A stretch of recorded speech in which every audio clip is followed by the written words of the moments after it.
The mission was straightforward. Rescue comets going under heavy anti-tank fire.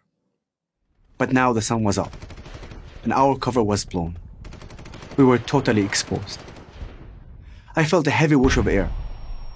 Then I felt nothing. Just a ringing in my ears. I was on the ground. I could see through my thigh. Even worse, I couldn't see my foot. It was gone. When I awoke in the hospital, it took every ounce of courage I had to look down my leg. Somehow, some way, my foot was there. The doctors had managed to reattach it. We have the best surgeons.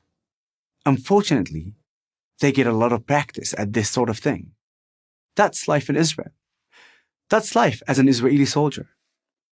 And that's what I am. I am also an Arab. Sometimes people say to me, Yusuf, how could you fight for the IDF? I say it's simple. It's not the Jewish Defense Forces. It's the Israeli Defense Forces. And I am an Israeli. Are you surprised? If so, I don't blame you. You probably get your news about Israel from, well, the media. They amplify extremists and sell conflicts because conflict sells. Conciliation doesn't. Stereotypes make for simple stories. Too simple. So let's examine some. Let's take the simplest, that there are Israelis and that there are Palestinians, and that each side defines itself against the other. Turns out the fundamental division is false. According to a poll in 2020, only 7% of Arabs living in Israel self-identify as Palestinian. By contrast, 74% consider themselves either Israeli Arab or just plain Israeli. This is typical. So much of what you've heard about Israel is distorted. The story doesn't match the facts. So here are a few. In America, given their numbers, Jews are disproportionately represented in the medical professions. No surprise. But did you know this? In Israel, Arabs are disproportionately represented in the medical professions. Arabs comprise 20% of Israel's population, but 30% of its physicians and 35% of its pharmacists. You've probably heard the stereotype that Jews are bankers.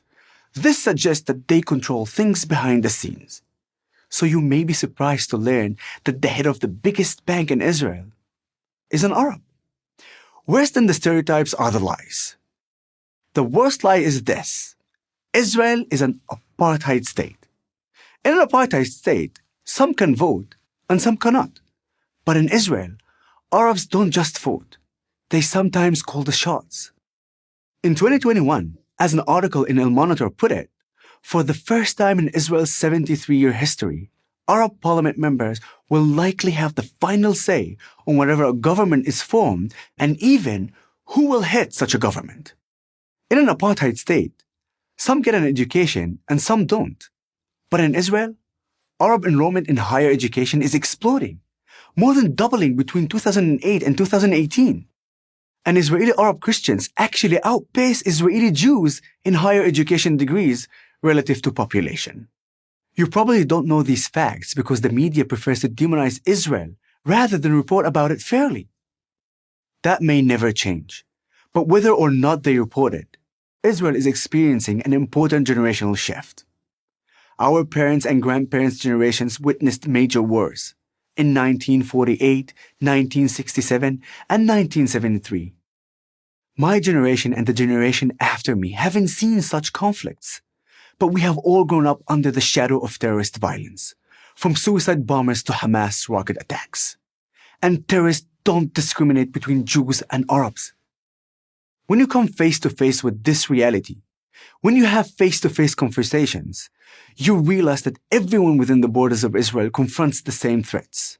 And then you can begin to understand that the real story isn't two groups, Jews and Arabs, locked in an eternal conflict, but two parts of a nation coming together in a process I call Israelization. A silent but ever-growing majority of citizens simply want to live in peace with their neighbors, the ones across the street and the ones on the other side of national borders. Like I said, extremist voices get amplified. The media likes it that way. It generates clicks, sells papers, and boosts TV ratings. Unfortunately, stories of good people living and working side by side without strife don't do any of those things. But that doesn't make those stories less true, or those people any less real. The real peace process happens one person at a time.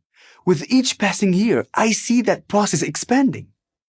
It won't be smooth because nothing in this part of the world goes smoothly. But no one is going to stop it. Just like no one is going to stop me from defending my country, Israel. I'm Yusuf Haddad, founder of Together Vouch for Each Other for Prager University.